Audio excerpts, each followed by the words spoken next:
is FarmLand.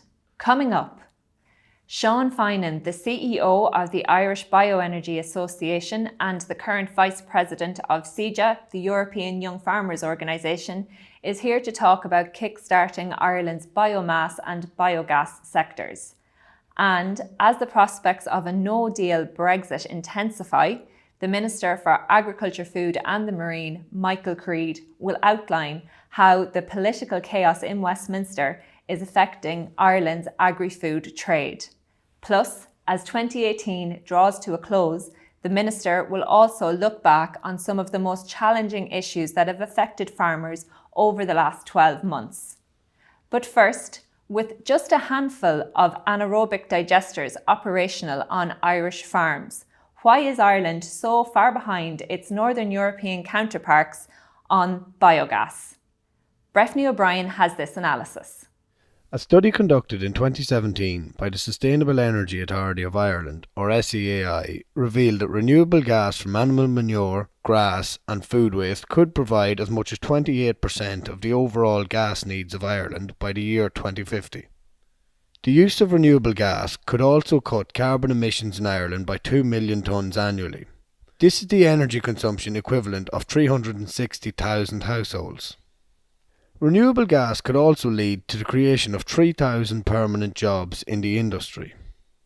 The CEO of SEAI, Jim Gannon, has outlined that renewable gas has an important role to play in Ireland's energy future, as the country aims to reduce its carbon emissions by 80% by 2050. However, Ireland has a long way to go, and other EU countries are significantly ahead of Ireland on biogas production figures. Currently, there are only 12 AD plants in Ireland as compared to 9,000 AD plants in Germany. In 2015, 7.8% of Germany's power generation and 11.7% of heat consumption were covered by bioenergy. A report issued by the European Biogas Association said the further development of the biomethane industry, together with the low-carbon transport sector, depends heavily on public policies and true commitment at the national and European levels. The report added, Europe's transport and greenhouse gas emission targets can only be achieved if the right measures are implemented in the coming years. Currently, only 3 member states, Germany, the UK and Italy, are responsible for more than 77% of the EU's biogas production. The EU report also outlined there has been no recognition of the additional carbon benefits of biogas and biomethane by the authorities in Ireland, particularly with regard to the agriculture sector, which is responsible for around 33% of Ireland's emissions. The report added that the full potential of biogas is not being fully recognised in the Republic of Ireland. Representatives of the bioenergy sector and farm organisations are calling for the potential of biogas to be championed by the government at policy level. This is because it would not only mitigate carbon emissions from the agricultural sector, but also could potentially offer significant economic returns inside the farm gate. We're joined now by Sean Finan, the CEO of the Irish Bioenergy Association. Sean, thanks very much for coming into us. Thanks very much, Claire, for having me.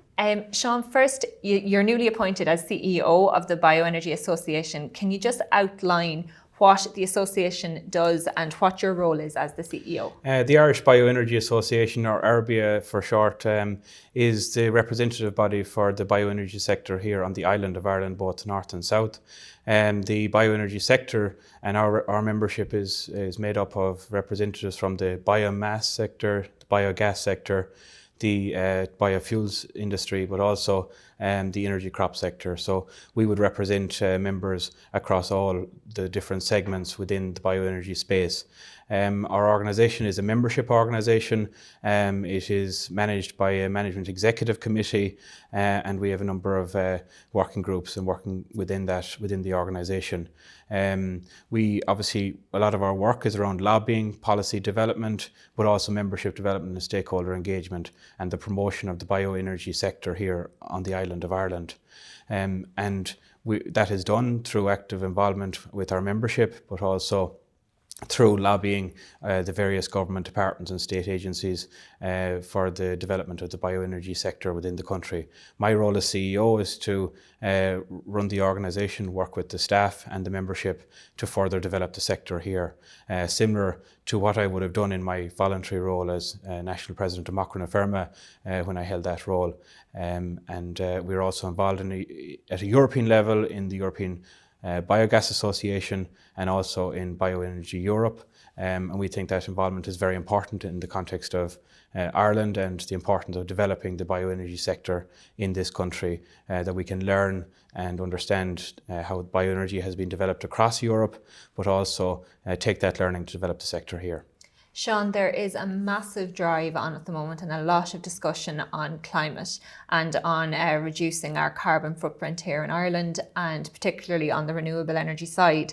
Can you tell us the latest on the support scheme for renewable heat? There was meant to be an announcement made on that before the end of the year. Of course, this is for the non-domestic sector, for moving away from fossil fuels for our heat and to help bring down our emissions. Yes, indeed. The support scheme for renewable heat is a scheme which IrBEA has lobbied for a long time now, and we are hoping that it will be launched before Christmas. Obviously, our timelines are getting tight now in terms of that happening, but it is a very, very important scheme particularly for the biomass sector and the biomass heating systems in the initial phase. Obviously, phase 1 is opened, which is for heat pumps. Phase 2, as we would call it, or the second round, would be regard biomass systems, and then we would hope there would be a follow-on phase regarding AD and gas. So what the scheme will do is incentivise the installation of biomass heating systems, and that the government would give an operational tariff back to farmers or to organisations that install biomass systems, and that then would help to reduce the amount of fossil fuels which currently might be used, encourage the use of renewable biomass sources, and also move towards achieving and helping to achieve our renewable heat targets, which are set for 2020 and indeed 2030 moving forward. Yeah, there seems to be a big push at the moment on the biomass side. Is that both willow, miscanthus, different types of wood chip? Well, a lot of our wood chip would come from forestry, from our forestry resource which we have here in the country. A number of years ago, we saw a growth and development in terms of the energy crop sector. In recent years, a lot of that energy crop has been turned back into conventional grassland because of the economics associated with it, and its location, maybe in terms of its source and where it can be used. So it is a sector. The energy crop sector is a sector which needs to be developed and contribute towards achieving our targets from a renewable energy point of view. But the vast majority of our biomass would come from forestry thinnings, wood, which would be grown here in the country, and also in some cases imported. As I said, there has been quite a push at the moment, not only on the biomass side, but I suppose also when you look at solar and wind and the potential there. But what about the potential of biogas? Is that being overlooked, do you think, by government at the moment? You're right to say that there has been a focus on other renewables, and biogas is one which definitely has been put down the list of importance from a policy perspective. It's our job as an association to work and lobby to try and bring biogas up onto the agenda. We will work to do that and continue to do that. But we have seen that biogas in other member states has been around for many years. The technology has been proven in other European countries, and really it's a case of needing now support from government in order for an AD and biogas sector to be developed here in this country. So you're correct in saying that it is probably down the rankings compared to other renewable energy sources, but it's our job to make sure that it gets up to the top and that we see the rollout of a very important AD industry over the next number of years here in the country. How do you see a biogas sector working in Ireland, and where do you see the potential exactly? I think there is huge potential. for bioenergy in general, but particularly for biogas, because we have an abundance of feedstock available in the country. We are a grass-growing country.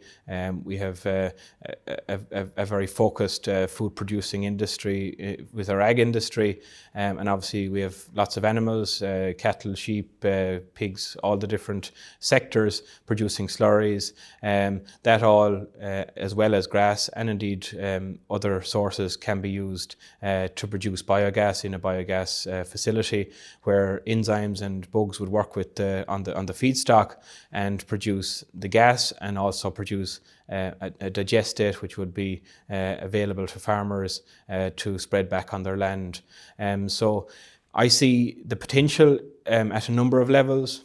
Firstly, at a small scale level on farm, where there is an energy demand on the farm, it'd be small scale production, but the potential in terms of meeting our targets would be with large scale biodigesters situated across the country, maybe a number in each county, whereby farmers would provide the feedstocks associated with feeding the anaerobic digestion plants, and that feedstock would predominantly be either grass or slurry or other bioenergy sources.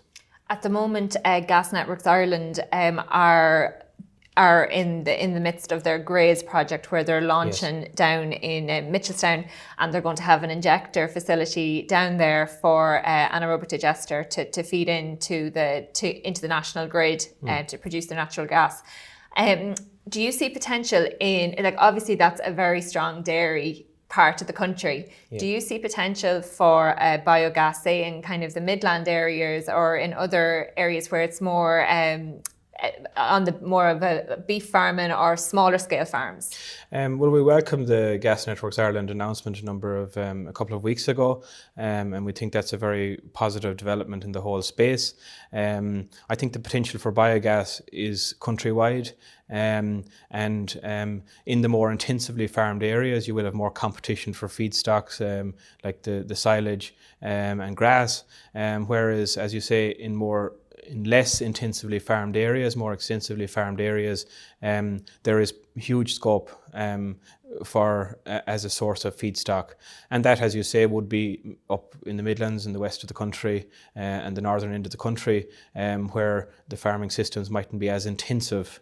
Indeed, there are some intensive farmers within those areas, but it mightn't be overall as intensive as other parts of the country. So I think our industry to grow and develop needs to be a countrywide industry, and obviously the closeness to the gas grid will be a very important consideration, but also we need to be very conscious of the availability of feedstock and in the rollout and deployment of facilities. And what about generating a competitive return on that AD feedstock back to the farmer?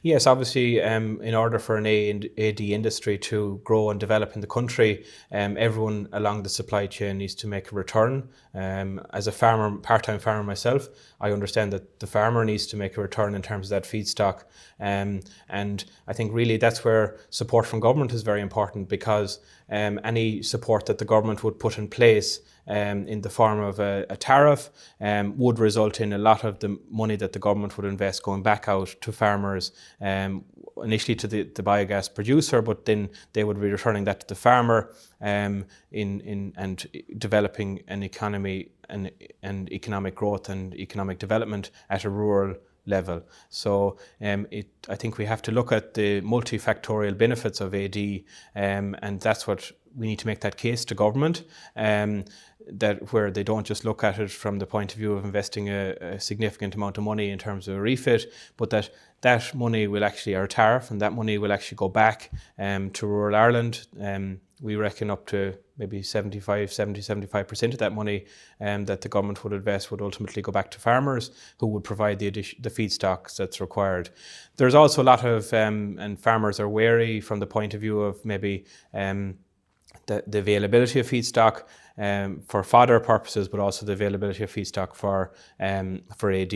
I think it's very important to point out that we see the potential in the Bioenergy Association. We see the potential around additional production of grass at a farm level. Currently, Teagasc's figures show that between 7 and 8 tonnes of grass produced per hectare is the average in the country, but we do see that the top farmers are producing anything from 12 to 16 tonne per hectare. So there is huge potential to increase the amount of grass that's produced here through adequate soil fertility, and that then that additional production of grass could be used from an AD point of view, not to maybe displace some of the existing fodder which would be used for livestock production. And obviously then the knock-on implications of that is the decarbonisation of the economy. Yes, ultimately, I spoke about the multifactorial benefits. One would be decarbonisation and the reduction of our emissions by increasing the amount of grass we produce.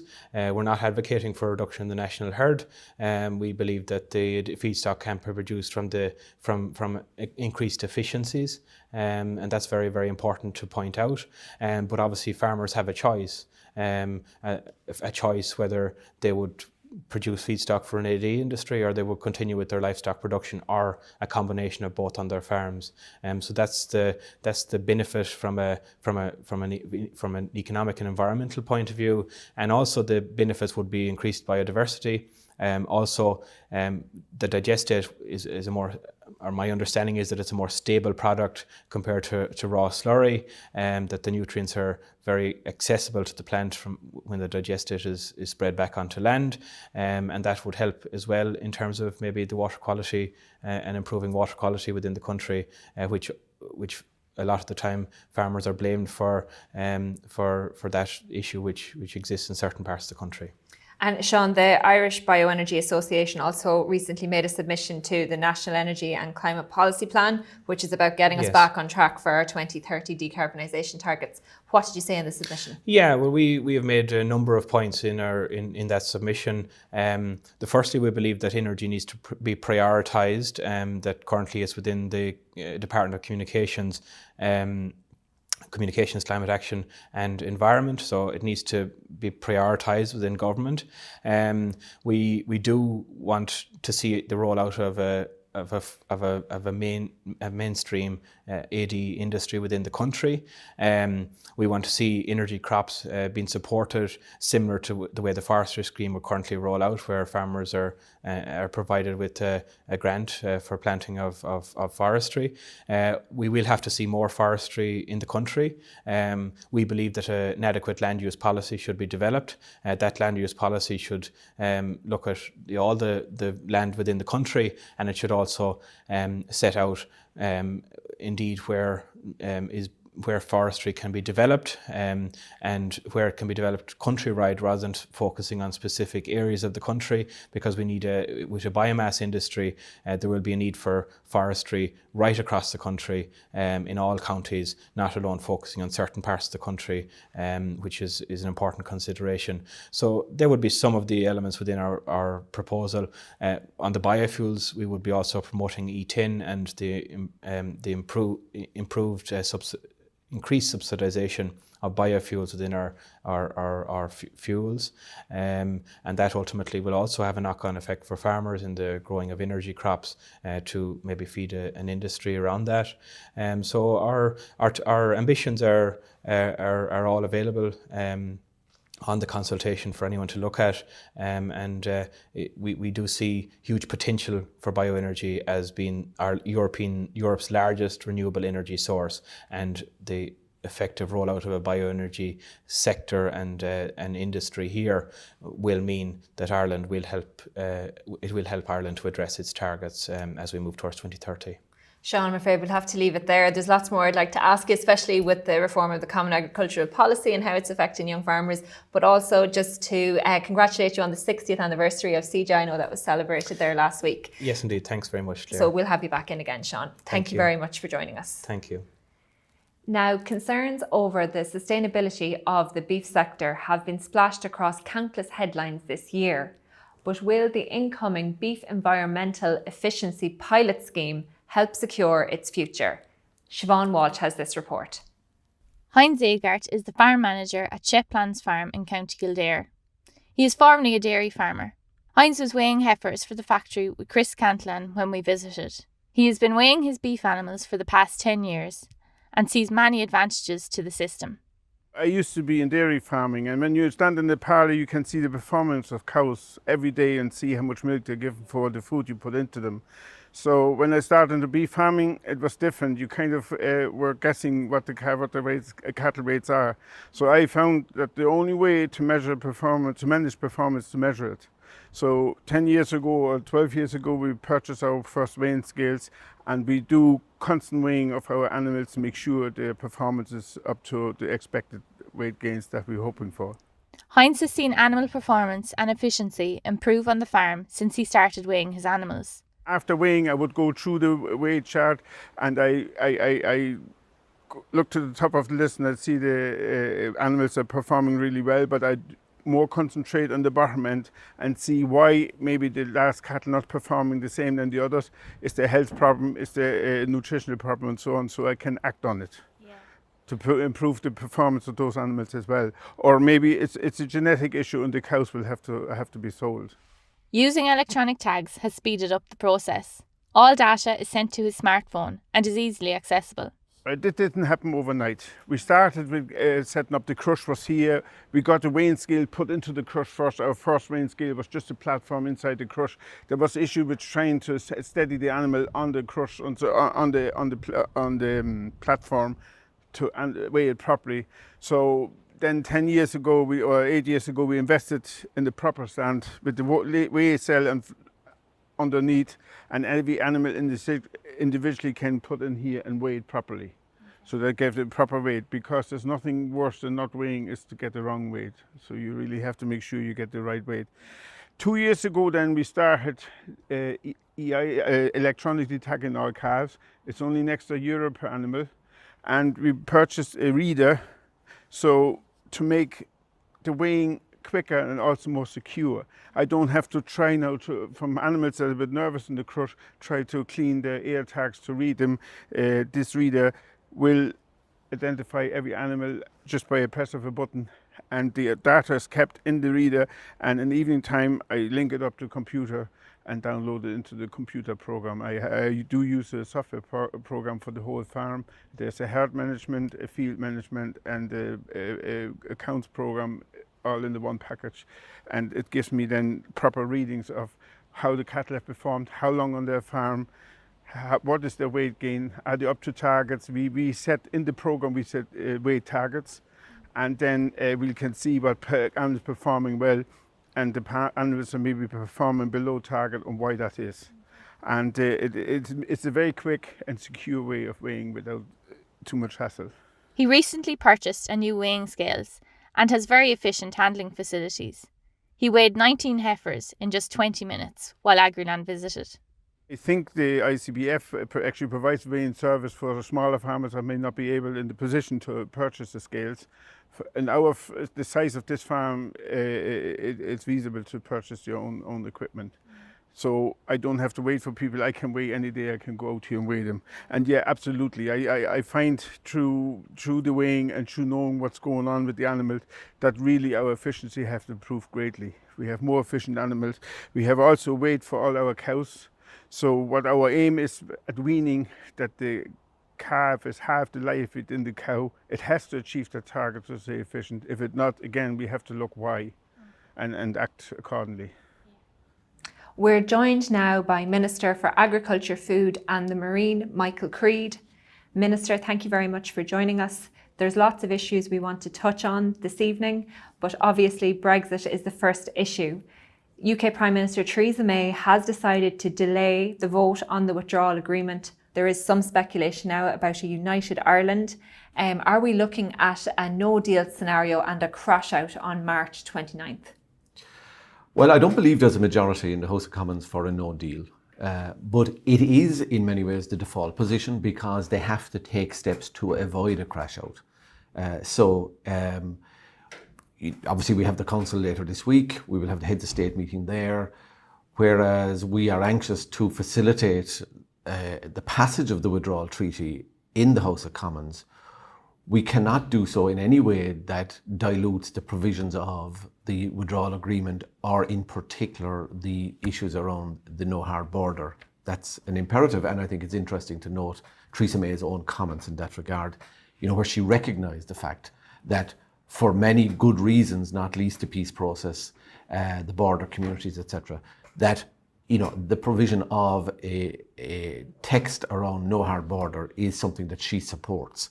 So, the rest of the treaty is constructed around the fact that the UK is leaving, it's untangling a web of 45 years in the making, their own red lines in the sense of leaving the European Union, leaving the single market, leaving the customs union, leaving the jurisdiction of the European Court of Justice.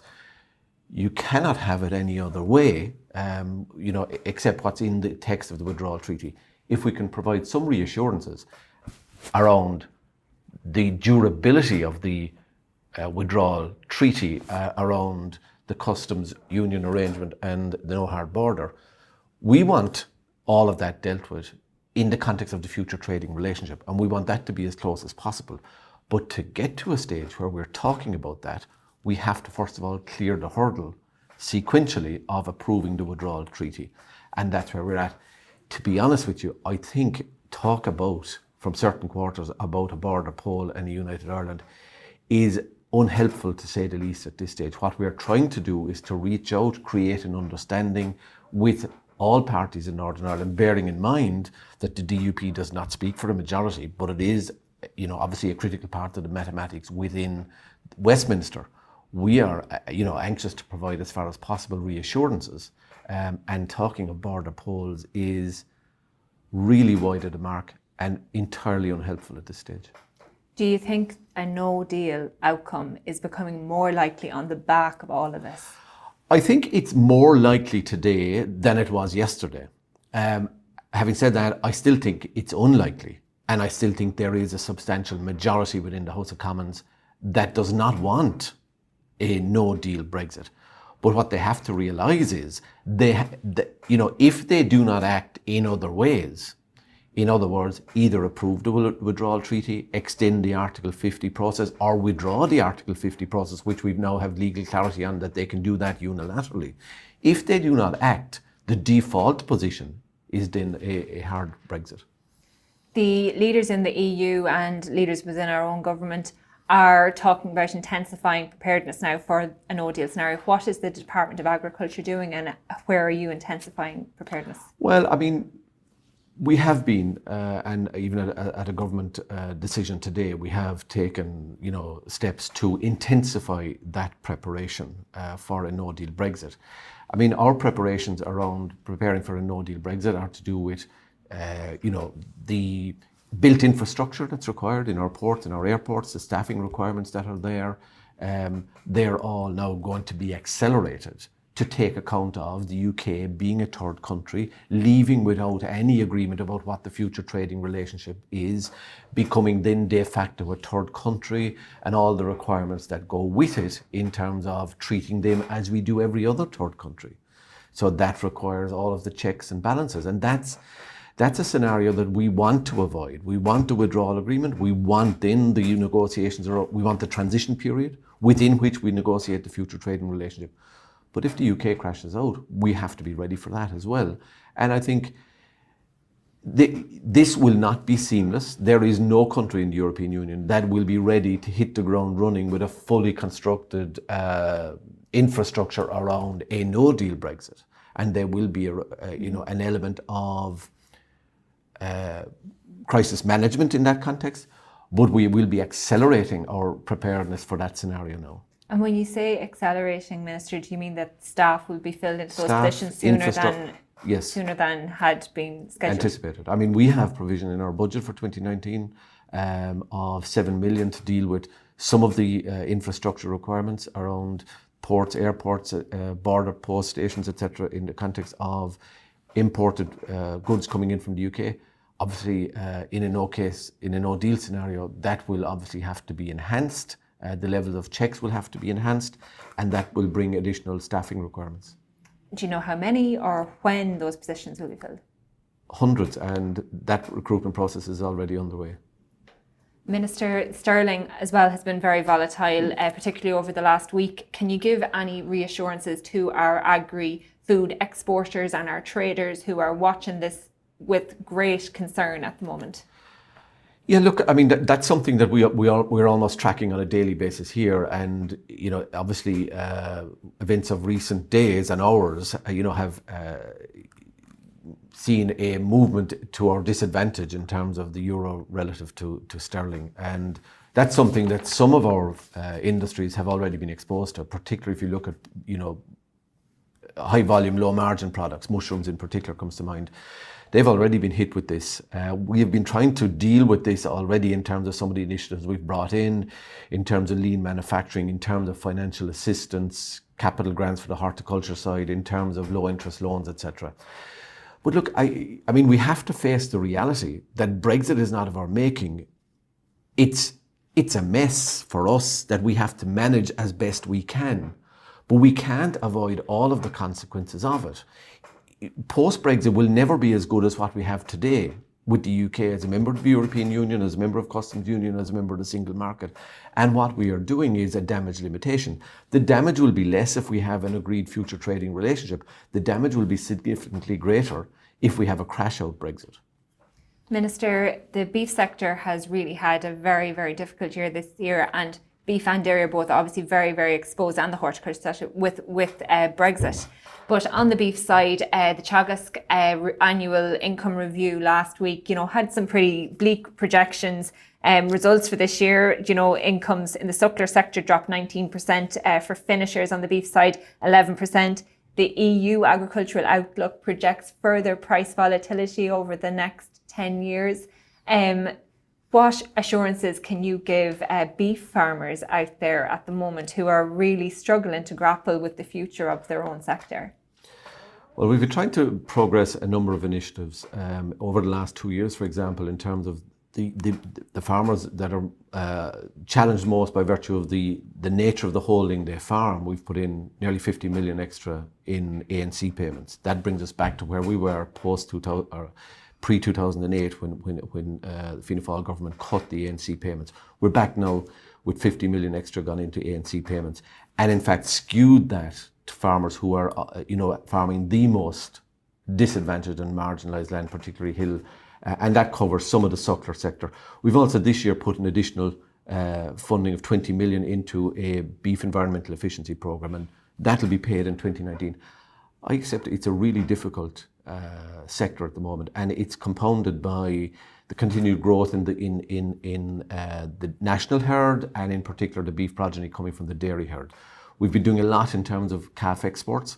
We put out 150,000 calf exports last year, 212,000 exports altogether of live cattle.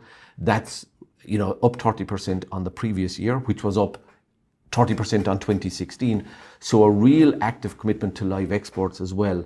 One of the things which I would like to see progressed, and which I have raised as an issue with farm organisations, and certainly in here there's a willingness, we've approved some people to get involved in organising farmers as producer groups so that they can negotiate better from a point of greater strength than they do as individual farmers when negotiating with the factories on issues around specification and price, etc. Also organising them to deal with kind of group purchasing of inputs, etc. And I would like to see that really accelerated in 2019. We have provided that funding, not in 2018, in fact, to the best of my knowledge, it goes back to 2017, but we haven't seen a drawdown of those funds yet. And as you mentioned, the beef environmental efficiency pilot programme as well, that's going to be rolled out in 2019. And we saw in the VT that a farmer is actually really seeing the advantages and the benefits of that on his farm. Can you give us any more detail in terms of when and how that will be rolled out? There was a tendering process for the weighing scales, or there is soon to be a tendering process for the weighing scales. Well, what we want to capture is the maximum possible number. So it's not confined just to the BDGP participants. It's open to every suckler farmer. We expect that there will be a majority coming from those already participating in BDGP. The data is really important to us because it allows us to continue and accelerate the journey of improving the herd, the merit of the herd, lowering the carbon footprint. It's compatible with all those objectives. So we want to get applications done as quickly as possible with a view to getting the payment out and to making sure that there is the minimum amount of leakage from the payment to the administrative side. So hopefully that most farmers would be getting the full €40 into their pockets. And Minister, you mentioned the live exports there and the importance of that to the sector over 2019. Can you give me some detail on any markets where you see any maybe contracts that you're negotiating at the moment where you see further potential in 2019 for our live exports, and also just the importance of welfare when it comes to our live exports? Revised veterinary certificates recently, facilitating for greater type of cattle going to Libya. You know, a win. A boat will sail shortly in terms of that market. In Egypt, we've just recently signed a new veterinary certificate as well, which does the same thing. Having the veterinary certificate, you know, however, doesn't automatically mean that cattle will flow. What we are at is trying to improve the number and increase the number of markets and make the markets as accessible as possible. It has to be remembered that in that context, we are a taker of the terms and conditions that these markets insist upon. The pressing part of 2018 in that context was the Turkish market, which, you know, having looked really promising from post-May 2018, where there was supposed to be a great liberalisation of the market, and that was, you know, a genuine commitment by the Turkish authorities. Because of classical geopolitical issues, a spat between the Americans and the Turks, you had a collapse of the value of the Turkish currency, and therefore buying cattle from us was no longer feasible. We keep our eye on that market. That's a very significant and lucrative market if it were to become financially viable. We have, you know, the criteria we want in respect to veterinary certification there. Across North Africa generally is always fertile territory for us. With the rising price of oil, it gives them greater purchasing power, so we're very clued into those markets as well. Spain is a really important one for us, for weanlings and calves. Live exporters have to be aware of this. They are a critical part of the infrastructure for our livestock industry. They have to operate to the letter of the law. Otherwise, those countries through which we transit will not facilitate the continuation of this. And that's why there has been active engagement by my department with live exporters and will continue to be. We must operate to the letter of the law in this regard. Minister, the reform of the Common Agricultural Policy again is going to be a big issue in 2019. Also, we had, you know, the massive extreme weather events as well. On the climate change front, there's going to be a big intensification on environmental measures in the Common Agricultural Policy, and Commissioner Hogan has been very clear about the potential of carbon quotas coming down the road, and he has said that they're not afraid to even consider culls in some member states down the road if regulations are not met on the climate front.